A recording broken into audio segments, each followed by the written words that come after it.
ಕನ್ಕ್ಲೂಷನಲ್ಲಿ ಅವರ ದರ್ಶನ ಮಾಡೋದ್ರಲ್ಲಿ ಎಷ್ಟು ಸ್ವಲ್ಪ ಪುಣ್ಯ ಬರುತ್ತೆ. ಅದರಲ್ಲಿ ಮುಖ್ಯವಾದ ಎಲ್ಲ ಮಾತ್ರ ನಾನು ತಿಳಿಸ್ಲಿಕ್ಕೆ ತುಂಬ ವಿಶೇಷವಾಗಿರೋ ಅಂಶ. ಚಿತ್ರದುರ್ಗದಲ್ಲಿ ಅವರು ಸಂಚಾರ ಮಾಡ್ತಿರ್ತಾರೆ. ಸಂಚಾರ ಮಾಡಿದಾಗ ಆ ಮದಕರಿ ನಾಯಕ ಪಾಳೆಗಾರ ವಂಶದವರು ಬಂದಾಗ ಅವ್ರಿಗೆ ವಿಶೇಷವಾದ ಒಂದು ಆತಿಥ್ಯ ಕೊಡ್ತಾನೆ. ಕೊಟ್ಟಾಗ ಒಂದು ದೊಡ್ಡ ಛತ್ರಾಚಾರ ಮಾಡಿ ಎಲ್ಲ ಮಾಡ್ಕೊಡ್ತಾನೆ. ಅವ್ರು ಇದ್ದಾಗಲೇ ಅವರು ಬಿಡಾರ ಮಾಡಿರ್ತಾರೆ. ಆಮೇಲೆ ನೀರಿನ ಅವಸ್ಥೆಗೆ ಒಬ್ಬರನ್ನ ನೇಮಕ ಮಾಡಿರ್ತಾರೆ. ಹೆಸರು ವೆಂಕಣ್ಣ ಅಂತ, ನೀರಿನ ವೆಂಕಣ್ಣ ಅಂತ. ಅವನು ತುಂಬ ಭಕ್ತಿಯಿಂದ ಅವ್ರನ್ನ ಸೇವೆ ಮಾಡ್ತಿರ್ತಾನೆ. ಸೇವೆ ಮಾಡ್ತಿರ್ಬೇಕಾದ್ರೆ ಅವನು ಏನೇ ಕೇಳಲ್ಲ ಅಂತ ಅವ್ರಿಗೆ ಒಂದು ವರ ಬೇಕು, ಮುಕ್ತಿ ಕೊಡಿಸಿ ಸಾಕು.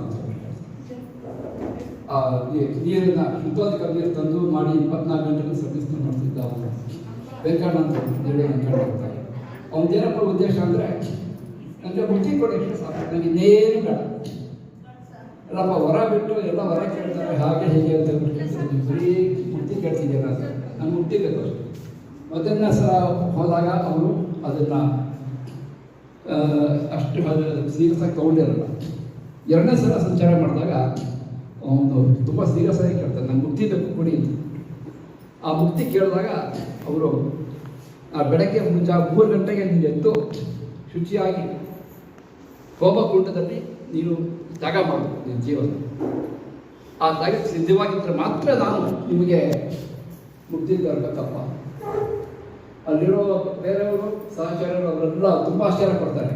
ಹೋಗಿ ಇದನ್ನು ಮುಕ್ತಿ ಬೇಕು ಅಂತ ಹೇಳ್ಬಿಟ್ಟು ಹೋಗೋದು ಬಿಟ್ಟರೆ ಆತ್ಮಹತ್ಯೆ ಆಗೋಗುತ್ತೆ, ಇಂಥ ಅವಕಾಶ ಕೊಡಬೇಡಿ ಅಂತ ಹೇಳ್ಬಿಟ್ಟು ಸ್ವಾಮಿಗಳಿಗೆ ಕೇಳ್ತಾರೆ. ಆದರೆ ಕೊಟ್ಟಿದ್ದ ಮಾತು ತಪ್ಪೋದಿಲ್ಲ, ಆ ಮುಕ್ತಿ ಅವ್ರಿಗೆ ಕೊಡಬೇಕಾಗುತ್ತೆ ಅಂತೇಳಿ ಎಲ್ಲ ಸಹಕರಣೆ ಊರಿನ ಜನ ಎಲ್ಲ ಸೇರಿಬಿಡ್ತಾರೆ. ದೊಡ್ಡ ಹೋಮದ ಕುಂಡ, ಎಷ್ಟು ದೊಡ್ಡ ಹೋಮದ ಕುಂಡ ಅಂದರೆ ನಾವು ಹೇಳೋಕ್ಕಾಗಂಥದ್ದು. ಹೋಮ ಕುಂಡನ ಮಧ್ಯಾಹ್ನಕ್ಕೆ 2 ಗಂಟೆಗೆ ಮಾಡಿಬಿಡ್ತಾರೆ ಬೆಳಗ್ಗೆ. ಅವ್ರಿಗೆಲ್ಲ ಎಲ್ಲ ಥರದ್ದು ಸಂಸ್ಕಾರ ಕೊಟ್ಟು ಎಲ್ಲ ಕೊಟ್ಟು ಅವ್ರಿಗೆ ಹೇಳಿ ಅವ್ರಿಗೆ ಹೋಮದಲ್ಲಿ ಒಂದೇ ಸನ್ನೆಲೆ ಹೋಮ ಎಲ್ಲ ಮಾಡಿಸಿ ನಮಸ್ಕಾರ ಮಾಡಿ ಮುಕ್ತಿ ಜಪ ಕೊಡ್ತಾರೆ. ಮುಕ್ತಿ ಜಪ ಮಾಡೋದು ಕೊಟ್ಟಾಗ ಹೇಳ್ಕೊಂಡು ಅವನು ತೀರ ಹೋಮದಲ್ಲಿ ಇಷ್ಟೇ ಅವನು ಕರೆಕ್ಟಾಗಿ ಮಧ್ಯಾಹ್ನ 3 ಗಂಟೆಯಲ್ಲಿ ಅವನು ಹೋಮದ ಮುಂದಲ್ಲಿ ಬಿಡ್ತಾನೆ. ಬಿದ್ದಾಗ ಎಲ್ಲರಿಗೂ ಒಂದು ತುಂಬ ಕಷ್ಟ ಆಗುತ್ತೆ. ಎಂಥ ಅಮಾಯಕತನ ಗುರುಗಳು ರಾಘವ ಸ್ವಾಮಿಗಳು ಇದನ್ನು ತುಂಬ ಈ ಥರ ಮಾಡಿದಾರಲ್ಲ. ಸ್ವಲ್ಪ ಹೊತ್ತಿಗೆ ವಿಮಾನ ಬಂದ್ಬಿಡುತ್ತೆ. ಅವ್ರು ಇದ್ದಂಗೆ ಎಷ್ಟು ಜನ ಇದ್ದಕ್ಕೆ ದೊಡ್ಡ ವಿಮಾನ ಬರುತ್ತೆ, ಪುಷ್ಪಕ ವಿಮಾನ ಬಂದರೆ ಅದನ್ನೇ ಹೋಗಿ ಕೂತ್ಬಿಟ್ಟಿರ್ತಾನೆ ಅವನ ಕೈಲಿ ಕೂತ್ಕೊಂಡು. ಮಂಗಳವಾದ್ಯ ಸಮೇತ ಹೋಗ್ತಾ ಇರ್ತಾರೆ. ಇದನ್ನು ಊರಿನ ರೈತರು, ಊರಿನ ಜನ, ಅಲ್ಲಿ ಬಂದಿರೋ ಸಹೋದ್ಯೋಗಿಗಳು ಎಲ್ಲರೂ ನೋಡ್ತಾರೆ. ಅವ್ರಿಗೆ ಪುಷ್ಪವೃಷ್ಟಿ ಆಗುತ್ತೆ ರಾಯರಿಗೆ ಅಂತ ಒಂದು ಸನ್ನಿವೇಶ ಅಲ್ಲಿದೆ. ಅದಕ್ಕೆ ಒಂದು ಸಣ್ಣ ಜಾಗ ಮಾಡಿದ್ದಾರೆ. ಅವ್ರು ಮುಕ್ತಿ ಕೊಟ್ಟು ಜಾಗ ಬಗ್ಗೆ ಮುಕ್ತಿದಾತರು ಅಂತ ಕರೀತಾರೆ. ರಾಯರನ್ನ ಮುಕ್ತಿದಾತ ಎಂಥ ವಿಶೇಷ ನೋಡಿ ಅಲ್ವಾ. ಈ ಕಾಲದಲ್ಲಿ ಯಾವ ಎತ್ತುಗಳಿಗೂ ಸಾಧ್ಯವಿಲ್ಲ, ಯಾವ ಎತ್ತುಗಳಿಗೂ ಜನಗಳಿಗೂ ಚಕ್ರವರ್ತಿಗೂ ಸಾಧ್ಯವಿಲ್ಲ. ಅಂಥ ಒಂದು ವಿಶೇಷವಾದ ಒಂದು ಸಂದರ್ಭ ಘಟನೆಗಳನ್ನು ನಡೆದಿದೆ. ಅದಕ್ಕೆ ಸಾಕ್ಷಿ ಅದು. ಆಮೇಲೆ ಅವರು 2 ಬೃಂದಾವನ ಮಾಡಿಸಿರ್ತಾರೆ. ಚಟ ಬೃಂದಾವನ ಅಂತ ನಾವು ಕರಿತೀವಿ. ಅಂದರೆ ಸಣ್ಣ ಕಳ್ಳಲ್ಲಿ 2 ಬೃಂದಾವನ. ಆ ಬೃಂದಾವನಕ್ಕೆ ಅವರು ಬೃಂದಾವನ ಸ್ಥಳಕ್ಕೆ 1 ವರ್ಷ ಮುಂಚೆ ನಡೆದಿದ್ದಾರೆ. ಹತ್ರ ಇಟ್ಕೊಳ್ಳಿ, ಹತ್ರ. ಅವಾಗ ಆ 2 ಘಟನೆಯಲ್ಲಿ ಆ ಚಟ ಬೃಂದಾವನ ಮಾಡಿಸಿರ್ತಾರೆ. ಇದೇ ಥರ 2 ಬೃಂದಾವನ. ಅದೇ ಬೃಂದಾವನ ಅವರು ಮುಗಿದ ಮೇಲೆ, ಅವರು ಬೃಂದಾವನ ಆದಮೇಲೆ ನನ್ನ ಅಭ್ಯಾಸ ಇಲ್ಲ, ಅದಕ್ಕೆ ఇప్పుడు ಯೋಗ ಮಾಡ್ತಾರೆ. ಆ ಜಲ ಬೃಂದಾವನ ಇವತ್ತಿನ ಅವ್ರ ನಂತರ ಬಂದವರು ಸುಮತಿಂದ್ರ ತೀರ್ಥರು ಅಂತ ಹೇಳ್ಬಿಟ್ಟು ಅವರು ಅದನ್ನು ಪ್ರತಿಷ್ಠಾಪನೆ ಮಾಡಿದ್ರು. ಬೃಂದಾವನ ಬೃಂದಾವನ ಅಂತ ಅದನ್ನು ಚಿತ್ರಿಸದಲ್ಲಿ ಇವತ್ತಿಗೂ ಇದೆ. ಆಮೇಲೆ ಪಾಂಡವರಿಂದ ಪೂಜಿಸಲ್ಪಟ್ಟ ಪ್ರಾಣದೇವರು ಇದೆ. ಅಲ್ಲಿ ವಿಶೇಷವಾದ ಸಂವಿಧಾನ. ಅವೆಲ್ಲ ದರ್ಶನ ಹೋದಾಗ ಚಿತ್ರದುರ್ಗಕ್ಕೆ ಹೋದರೆ, ರಾಯಮಠಕ್ಕೆ ಹೋದರೆ ಎಲ್ಲ ದರ್ಶನ ಮಾಡಬೇಕು ಅಂತ ನಾನು ಹೇಳ್ತಾ ಇದ್ದೀನಿ. ಇನ್ನೊಂದು ಜಲ ಬೃಂದಾವನ ಮಧುಗಿರಿ ರಾಯಮಠದಲ್ಲಿ ಪ್ರತಿಷ್ಠಾಪನೆ ಮಾಡಿದ್ದಾರೆ. ಸುಮತಿಂದ್ರ ತೀರ್ಥರು ಅಂತ ಹೇಳ್ಬಿಟ್ಟು ರಾಯರ ನಂತರ ಬಂದರು ಅಂತ. ನಾವು ಅದನ್ನೆಲ್ಲ ಸ್ವಲ್ಪ ಜಾಸ್ತಿ ತೋರಿಸೋಕ್ಕಾಗಿಲ್ಲ ಇಲ್ಲಿ. 5 ಅವತಾರಗಳು ಮಾತ್ರ ರಿಸ್ಟ್ರಿಕ್ಟ್ ಮಾಡ್ಕೊಂಡು ಆಮೇಲೆ ಗುಪ್ತ ಸಂಚಾರ ಅಂತ ಹೇಳ್ಬಿಟ್ಟು ಅದೊಂದು ವಿಶೇಷವಾಗಿ ನೋಡ್ಬೋದು. ಕೊನೆಯಲ್ಲಿ ಇಷ್ಟು ನಿರ್ಮಾಣವಾಗಿದೆ. ಇಲ್ಲಿ ಯಾರು ಸಹ ಕಲಾವಿದರಾಗಿ ಎಲ್ಲ ಕಲಾವಿದರು ಕೂಡ ನ್ಯಾಚುರಲ್ ಆಗಿ ಬಂದಿರೋರು. ಯಾರು ಸಿನಿಮಾದಲ್ಲಾಗಲಿ ಸೀರಿಯಲ್ಲಾಗಲಿ ಮಾಡಿದವರು ಒಬ್ಬರು ಇಲ್ಲ. ಹಾಡು ಹೇಳಿದವರು 4 ಜನ: ಕೃಷ್ಣ ಪ್ರಸಾದ್, ರಂಜಿತಾ, ರಮಾ ಗುರುರಾಜ್, ಆಮೇಲೆ ಶೈಲಶ್ರೀ ಅಂತ ಅವ್ರು 4 ಜನ ಬ್ಯಾಕಪ್ ಸಿಂಗರ್ಸು ಸ್ಟುಡಿಯೋದಲ್ಲಿ ರೆಕಾರ್ಡ್ ಮಾಡಿದ್ದಾರೆ. ಆಮೇಲೆ ಎಲ್ಲ ಕಡೆ ಲೊಕೇಶನ್ಗೂ ನಾವು ಹೋಗಿ ಅವರು ಈ ಲೈವ್ ಸೀರಿಯಲ್ಸ್ ಹೋಗಿ ಇಷ್ಟು ಎಲ್ಲರಿಗೂ ಮತ್ತೊಮ್ಮೆ ಪೂರ್ವಕ ಸ್ವಾಗತ ಕೊಡ್ತಾ ಈ ಚಲನಚಿತ್ರ ವೀಕ್ಷಣೆಗೆ ನಮಗೆಲ್ಲ ಮತ್ತೆ ಸ್ವಾಗತ.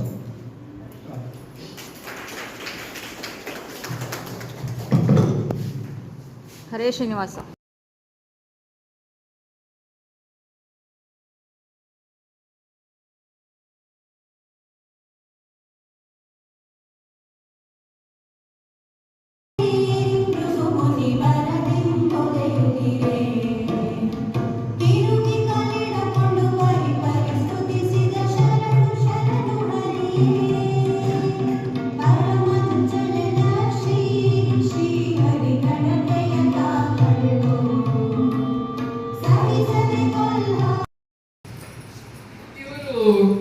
ವ್ಯಾಸರಾಜರಾಗಿದ್ದಾರೆ, ತಾಂತ್ರಿಕ ರಾಜರಾಗಿದ್ದಾರೆ, ಮತ್ತೆ ರಾಘವೇಂದ್ರ ಪತ್ರ ಮಾಡಿದ್ದಾರೆ. ಎಲ್ಲ ರಾಯರ ಅನುಗ್ರಹ.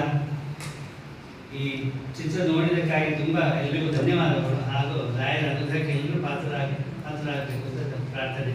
ಹೀಗೆ ಇದನ್ನು ಎಲ್ಲರಿಗೂ ತಿಳಿಸಿ ಇನ್ನೂ ಒಂದಷ್ಟು ಜನ ನೋಡೋಂಗಾಗಲಿ, ಎಲ್ಲರಿಗೂ ಮನಸ್ಸು ಸಂತೋಷ ಆಗಲಿ ನೋಡಿ.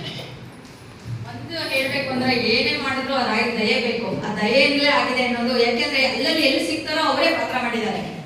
ಯಾರನ್ನ ನಾವು ಹುಡ್ಕೊಂಡು ಹೋಗಿಲ್ಲ. ಆ ಸಣ್ಣ ಮಗು ತೊಟ್ಲಕ್ಕಲ್ಲ, ಶ್ರೀರಂಗಮ್ಮ ಹೋಗಿದ ತಕ್ಷಣ ಆ ಮಗು ಸಿಕ್ತು. ಅದಾಗದೇ ಬಂದ್ರು ಮಾಡಿದ್ರು. ಆ ಥರ ತುಂಬಾನೇ ಅದು ಎಫೆಕ್ಟ್ ಇರುತ್ತೆ. ಅದು ಅನುಭವಿಸೋರಿಗೆ ಗೊತ್ತಾಗುತ್ತೆ. ಬನ್ನಿ ರುಕ್ಮಿಣಿ. ಇಲ್ಲಿ ಎಲ್ಲದಕ್ಕೂ ಮೇನ್ ಬ್ಯಾಕ್ ಬೋನ್ ಅಂದ್ರೆ ಗುರುರಾಜರಾವ್. ಅವರ ಐಡಿಯಾದಿಂದ, ಅವರ ಸ್ಫೂರ್ತಿಯಿಂದ, ಅವರು ಈ ವಯಸ್ಸಲ್ಲಿ ಅವರು ಕನ್ನಡದಂತ ದೇವತೆ ಇದೆ ಅವರಿಗೆ ಹೇಳಲಿಕ್ಕಾಗಲ್ಲ. ಆಮೇಲೆ ಅವರು ಶ್ರೀಮತಿ ಅವರು ಮಾಡಿದ್ದಾರೆ. ಇವರು ಅಪ್ಪಣ್ಣಾಚಾರ್ಯ ಮಾಡಿದ್ದಾರೆ. ಇವರು ಸುಧೀರ್, ಇವರು ವ್ಯಾಸರಾಜರಾವ್ ಮಾಡಿದ್ದಾರೆ. ಇವ್ರು ಗೊತ್ತಿಸಬಹುದು ಅನ್ಕೊಂತೀನಿ. ನಾವ್ ಯಾರು ಕಲಾವಿದರಲ್ಲ, ಪ್ರೊಫೆಷನಲ್ ಕಲಾವಿದರಂತೂ ಮೊದಲೇ ಅಲ್ಲ. ಏನಾದ್ರು ತಪ್ಪುಗಳಾಗಿದೆ ಕ್ಷಮೆ ಇರಲಿ. ಇನ್ನಷ್ಟು ಮಾಡೋ ಪ್ರಯತ್ನ. ಥ್ಯಾಂಕ್ ಯು, ಧನ್ಯವಾದಗಳು. ಈಗ ಸಡನ್ ಆಗಿ ನಮಗೆ ಇಲ್ಲಿ ಬಂದು ನಿಂತು ಮಾತಾಡಿ ಅಂತ ಹೇಳಿದ್ರು.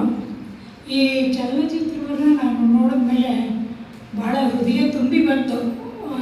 ನಮ್ಮ ಅಣ್ಣನಾಗಿ ಈ ಥರ ಒಂದು ಪಿಕ್ಚರ್ ತೆಗ್ದಿದ್ದಾನಲ್ಲ ಅನ್ನೋದೇ ಒಂದು ಖುಷಿ ಅಲ್ವಾ, ಹೆಮ್ಮೆ ಅಲ್ವಾ. ಅದು ರಾಯರು ಎಲ್ಲೆಲ್ಲ ಕಡೆ ಊರುಗಳಿಗೆಲ್ಲ ಹೋಗಿ ಬಂದು ಶ್ರೀರಂಗಂಗೆ ಹೋಗಿ ನವಬೃಂದಾವನ ಅದಕ್ಕೆಲ್ಲ ನಾವು ಹೋಗಿದ್ವಿ. ಅದರೊಳಗೆ ಇನ್ನೊಂದು ಏನಂದರೆ ಅಲ್ಲಿ ಯಾರ್ಯಾರಿದ್ದಾರೆ ಪಾತ್ರಗಳು, ಆ ಪಾತ್ರಗಳವರೇ ಮಾಡಿದ್ದಾರೆ. ಯಾಕೆಂದರೆ ಶೂಟಿಂಗ್ ಬಂದಿದ್ರಲ್ಲ ಹುಡುಗರುಗಳು, ಅದರೊಳಗೆ ರಾಯರ ಒಂದು ಚಿಕ್ಕವರಾಗಿರ್ತಾರಲ್ಲ ಆ ಒಂದು ಪಾತ್ರನ ಮಾಡಿರೋದಾಗಲಿ, ವ್ಯಾಸರಾಜರು ಅದೇ ಕುಹಕ ಯೋಗ ಬಿಡಿಸು ಅಂತ ಹೇಳಿ ಕೃಷ್ಣದೇವರಾಯ ಬರ್ತಾರಲ್ಲ, ಈ ಒಂದೊಂದು ಪಾತ್ರವನ್ನು ಕೂಡ ಎಷ್ಟು ನಮ್ಮ ಜೊತೆ ಸಲೀಸಾಗಿ ಬರ್ತಾ ಇದ್ರು ಶೂಟಿಂಗ್ಗೆ, ಅವ್ರುಗಳೇ ಮಾಡಿದ್ದಾರೆ. ಎಷ್ಟು ಖುಷಿ ಆಗುತ್ತಲ್ವ ನಿಜವಾಗ್ಲೂ. ಆಮೇಲೆ ಅವ್ರದ್ದು ಸುಧೀಂದ್ರ ತೀರ್ಥದಂತೂ ಗಂಬಾಟಾಗಿ ಹೋಗ್ತಾ ಇತ್ತು. ಆ ಗಡ್ಡ ಬೀಸಕ್ಕಿಟ್ಟಿರೋದಕ್ಕೂ ಎಲ್ಲ ತಗೊಂಡು. ಆಮೇಲೆ ಅಲ್ಲಿ ನಾವು ಮಂಚಾಲೆಗೆ ಹೋದಾಗ ಇದ್ದಕ್ಕಿದ್ದಂಗೆ ನಮ್ಮ ಯಜಮಾನರಿಗೆ ಅಪ್ಪಟಾಚಾರ ಪಾತ್ರ ಮಾಡಿ ಅಂದರು. ಅವರು ಯಾವತ್ತೂ ಏನಕ್ಕೂ ಮುಂದೆ ಬಂದವರಲ್ಲ. ಅಂತೂ ಇವತ್ತು ದಿವಸ ಈ ಸ್ಟೇಜಲ್ಲಿ ನಿಂತ್ಕೊಂಡಿದ್ದಾರೆ ಅಂದರೆ ಇದೇ ಒಂದು ರಾಯರ ಅನುಗ್ರಹ ಅಂತ ನಾನು ಅಂದ್ಕೊಳ್ತೀನಿ. ಆಮೇಲೆ ಈ ಒಂದು ಸ್ಕ್ರಿಪ್ಟು ತಯಾರು ಮಾಡಬೇಕಾದ್ರೆ ರಾಯರು ಹೇಗೆ ಮುಂಚೆಯಿಂದ ಬಂದರು ಅಂತಂದ್ಬಿಟ್ಟು ಅದರ ಅವತಾರಗಳಿದೆಯಲ್ಲ ಅದೆಲ್ಲ ತೆಗಿಬೇಕಾದ್ರೆ ಎಷ್ಟು ಸ್ಟಡಿ ಮಾಡಿರಬೇಕು ಅಲ್ವಾ. ಆ ಸ್ಟಡಿನ ಮಾಡಿದ್ದಾರೆ. ಮತ್ತು ಅದಕ್ಕೆ ಸಹಕಾರವಾಗಿ ನಮ್ಮ ನಮ್ಮ ಅತ್ತಿಗೆ ರಮಾ ಅವರು ಸ್ಕ್ರಿಪ್ಟನ್ನೆಲ್ಲ ಮಾಡಿದ್ರೆ ರೀ ಇದು ಸರಿಗಿಲ್ಲ ರೀ, ಇದು ನೋಡ್ರಿ ಅದು ನೋಡ್ರಿ ಅಂತೇಳಿ. ಹಾಗೆಯೇ ನಿಜವಾಗ್ಲೂ ನಮ್ಮ ಅಣ್ಣ ಗುರುರಾಜ್ಗೆ ಭಾಳ ಬುದ್ಧಿವಂತ ಇದ್ದಾನೆ ಅಂತ ಅನ್ನಿಸ್ತಾ ಇದೆ. ಏನೇನೋ ತಲೆ ಓಡುತ್ತೆ ಅಂತ ಅನ್ನಿಸ್ತಾ ಇದೆ. ಅಂತೂ ಗುರು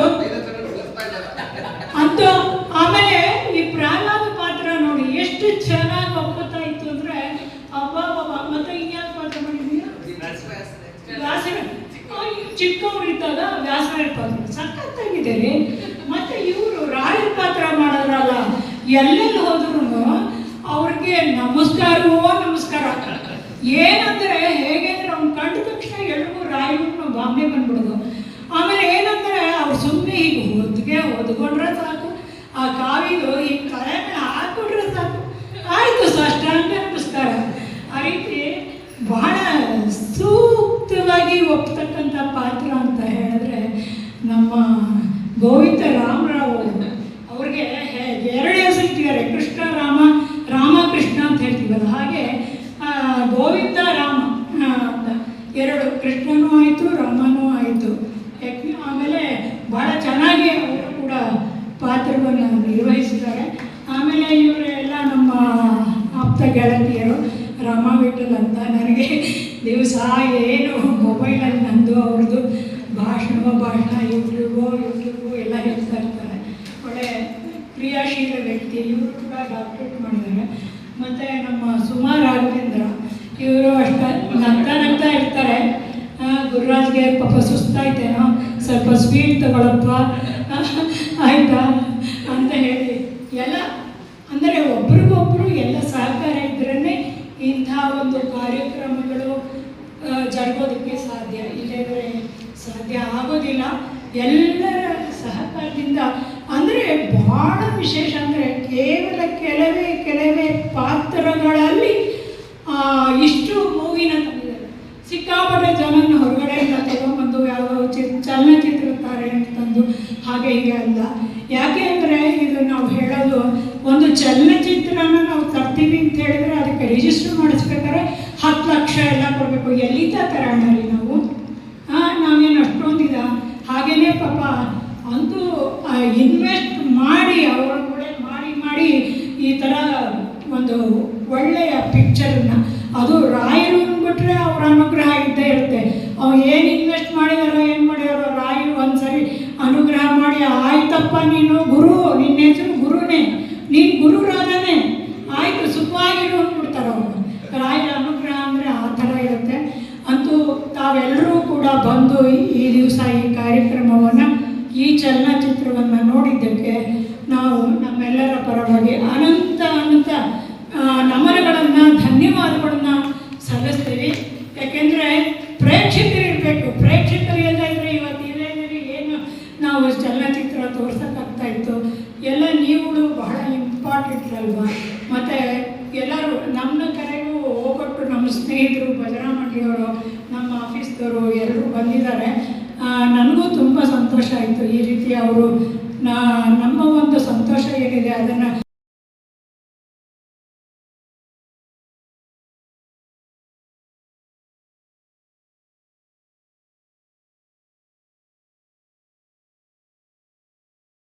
ಕಾಣಿಸ್ಕೊಂಡಿದ್ದೀವಿ.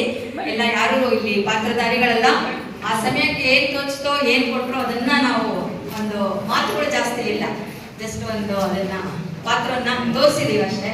ಕೆಲವೊಂದು ಪಾತ್ರ ನಿಮ್ಗೆ ಇಷ್ಟ ಆಗಿರ್ಬೋದು, ನಿಮ್ಗೆ ಏನೇನು ಅಭಿಪ್ರಾಯ ಇದೆ ಬೇರೆಯವ್ರಿಗೂ ಅದನ್ನ ರವಾನಿಸಿ ಅದನ್ನ ಪ್ರಚಾರ ಮಾಡಿ. ನಮ್ಮ ಗುರುರಾಜ್ ಸರ್ ಕಷ್ಟಪಟ್ಟು ಮಾಡಿದ್ದಾರೆ. ಅವರ ಒಂದು ಅವರ ಒಂದು ಮನಸ್ಸು ಸಮಾಧಾನಕ್ಕೆ ಎಲ್ಲರೂ ಇದನ್ನ ಪ್ರಚಾರ ಮಾಡಿ. ಹರೇ ಶ್ರೀನಿವಾಸ, ನಾನು ರಮಾ ವಿಠಲ್ ಅಂತ, ನಂದೊಂದು ಯೂಟ್ಯೂಬ್ ಇದೆ ಶ್ರೀರಮಣಿ ಅಂತ, ಅದನ್ನ ಮಾಡ್ಕೊಂಡ್ರೆ ಅದ್ರಲ್ಲಿ ಕೆಲವೊಂದು ವಿಡಿಯೋಸ್ ಹಾಕಿದ್ದೀವಿ. ಹರೇ ಇಷ್ಟೊಂದು ಸಮಾಧಾನದಿಂದ ಎಲ್ಲ ಕುಳಿತು ನೋಡೋದಕ್ಕೆ ಮೊದಲು ಹೃತ್ಪೂರ್ವಕವಾದ ಧನ್ಯವಾದಗಳು ನಿಮಗೆ. ಇಲ್ಲಿ ನೋಡಿರ್ಬೋದು ಈ ಕಿರುಚಿತ್ರದಲ್ಲಿ ಬಂದಂಥ ಪಾತ್ರಗಳಲ್ಲಿ ನಾವು ಸಣ್ಣದಾಗಿ ಕಾಣಿಸ್ಕೊಂಡಿದ್ವಿ. ಇದು ಕೇವಲ ಸುಮ್ಮನೆ ಏನೋ ಮಾಡಬೇಕು ಅಂತ ಮಾಡಿದ್ದಲ್ಲ. ನಮ್ಮ ಸನಾತನ ಧರ್ಮವನ್ನ ನಮ್ಮ ರಾಯರು ಎಲ್ರಿಗೂ ಗೊತ್ತು. ಆದ್ರೆ ಇನ್ನೊಂಚೂರು ಏನಾದ್ರು ತಿಳ್ಕೊಂಡು ಅದನ್ನ ನೋಡ್ಲಿ, ಯಂಗ್ ಜನರೇಷನ್ ಸ್ವಲ್ಪ ಅಳವಡಿಸ್ಕೊಳ್ಳಿ, ಅವ್ರ ಬಗ್ಗೆ ಇನ್ನಷ್ಟು ತಿಳ್ಕೊಳ್ಳಿ ಅನ್ನೋ ಉದ್ದೇಶದಿಂದ ಮಾಡತಕ್ಕಂಥ.